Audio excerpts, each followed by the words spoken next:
Road കയ്യേറി സമരങ്ങളും പരിപാടികളും ഒക്കെ സംഘടിപ്പിക്കുന്നതിനെ അതിശക്തമായി തന്നെ കഴിഞ്ഞ ദിവസങ്ങളിൽ ഹൈക്കോടതി വിമർശിച്ചിരുന്നു. തിരുവനന്തപുരത്ത് വഞ്ചിയൂരിൽ റോഡ് കയ്യേറി CPM സമ്മേളനം നടത്തിയതിൽ വലിയ വിമർശനമാണ് ഉയർന്നത്.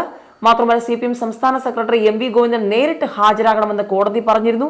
ഇത് ഒരു വശത്ത് ചർച്ചയായിരിക്കുമ്പോൾ തന്നെയാണ് മറുവശത്ത് മുഖ്യമന്ത്രി പിണറായി വിജയന്റെ കൂറ്റൻ ഫ്ലക്സ് സ്ഥാപിച്ചുകൊണ്ട് ഹൈക്കോടതി ഉത്തരവ് കാറ്റിൽ പറത്തിക്കൊണ്ട് സെക്രട്ടേറിയറ്റിൽ ഒരു വിഭാഗം സംഘടനകൾ രംഗത്ത് വന്നിരിക്കുന്നത്. ഏതായാലും സംഭവം വിവാദമായതോടെ അതിശക്തമായ നടപടികൾ ഉണ്ടായിരിക്കുന്നു. തിരുവനന്തപുരം കോർപ്പറേഷന് തന്നെ ഒടുവിൽ മുഖ്യമന്ത്രിയുടെ ഫ്ലക്സ് എടുത്തു മാറ്റേണ്ടി വന്നിരിക്കുന്നു എന്നുള്ളതാണ് ഇപ്പോൾ ചർച്ചയായിരിക്കുന്നത്.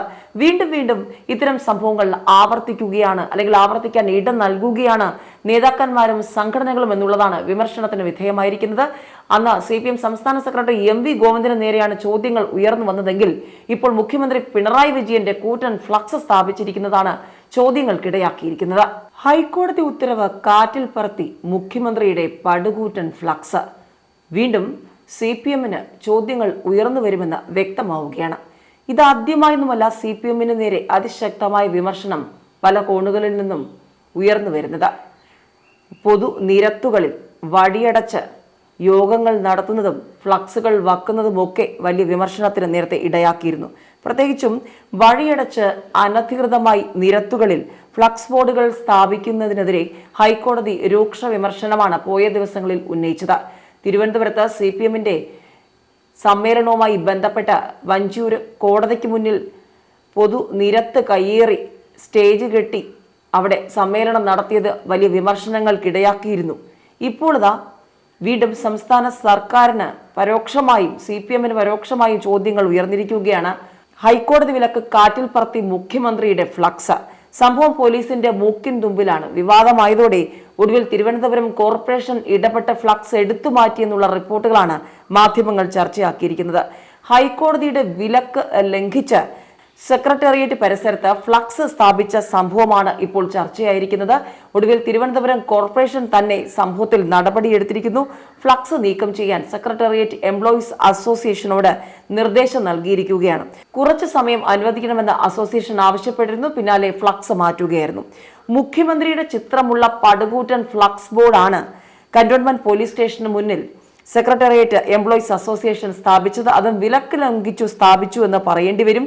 സുവർണ ജൂബിലി മന്ദിരത്തിന്റെ ഉദ്ഘാടനം അറിയിപ്പാണ് ഫ്ലക്സ് ബോർഡിൽ ഉള്ളത്.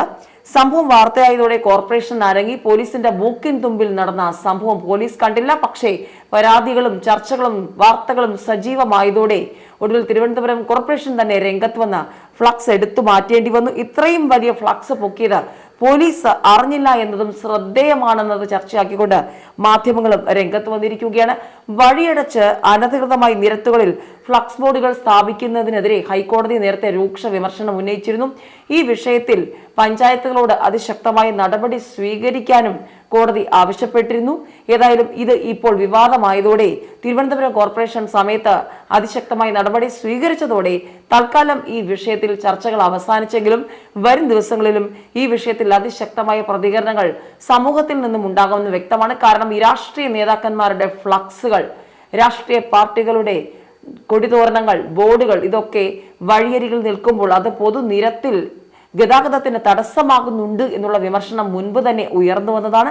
ഇപ്പോൾ വീണ്ടും ആ വിഷയം സജീവ ചർച്ചയായിരിക്കുന്നു. മാത്രമല്ല ആ വിഷയത്തിൽ മാത്രമല്ല CPMനും സംസ്ഥാന സർക്കാരിനും വിമർശനങ്ങൾ നേരിടേണ്ടി വരുന്നത്. പല വിഷയങ്ങളിലും ഇതിനോടകം CPMും സംസ്ഥാന സർക്കാരും ഹൈക്കോടതിയിൽ നിന്നും വിമർശനങ്ങൾ ഏറ്റുവാങ്ങിയിരുന്നു. മാത്രമല്ല പഞ്ചായത്ത് സെക്രട്ടറിമാരെ വിളിച്ചാൽ ഈ ഫ്ലക്സ് ബോർഡുകളുമായി ബന്ധപ്പെട്ടുള്ള വിഷയത്തിലടക്കം കൂടുതൽ ഇത് സംബന്ധിച്ചുള്ള വിശദീകരണം ചോദിച്ചാലോ റിപ്പോർട്ട് തേടിയാലോ പഞ്ചായത്ത് സെക്രട്ടറിമാരെ അടക്കം കിട്ടാനില്ല, ഫോണിൽ വിളിച്ചാൽ കിട്ടാനില്ല എന്ന് നേരത്തെ ഓംബുഡ്സ്മാൻ കോടതി അറിയിച്ചതും കേരളം കണ്ടതാണ്.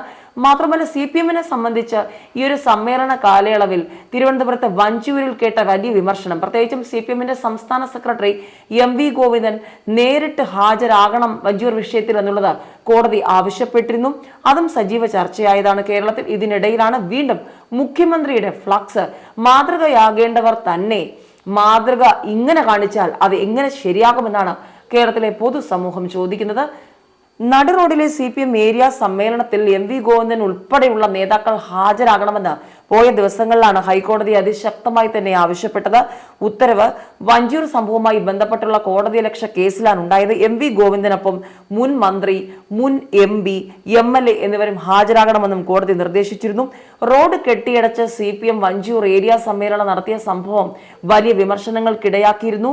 ഒരുപാട് പരാതികൾ ഇതുമായി ബന്ധപ്പെട്ട് ഉയർന്നു വന്നിരുന്നു.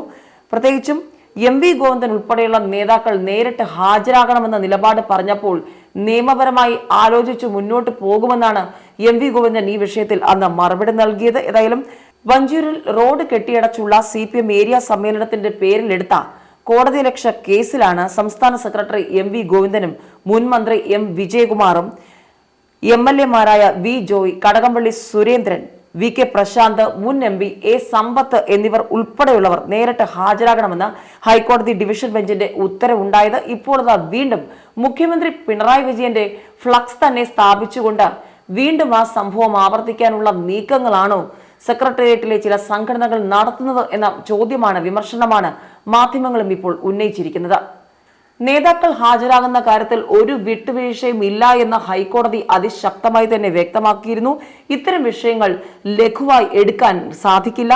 റോഡ് കയ്യേറിയും മറ്റും സമരങ്ങളും പരിപാടികളും ഒക്കെ സംഘടിപ്പിക്കുന്നത് ആവർത്തിച്ചു കൊണ്ടിരിക്കുകയാണെന്നും കൃത്യമായി ഡിവിഷൻ ബെഞ്ച് വിമർശിച്ചിരുന്നു. ഏതായാലും ഈ വിഷയത്തിൽ വരും ദിവസങ്ങളിൽ ചോദ്യങ്ങൾ കൂടുതൽ ഉയർന്നു വരുമെന്നും വ്യക്തമാണ്.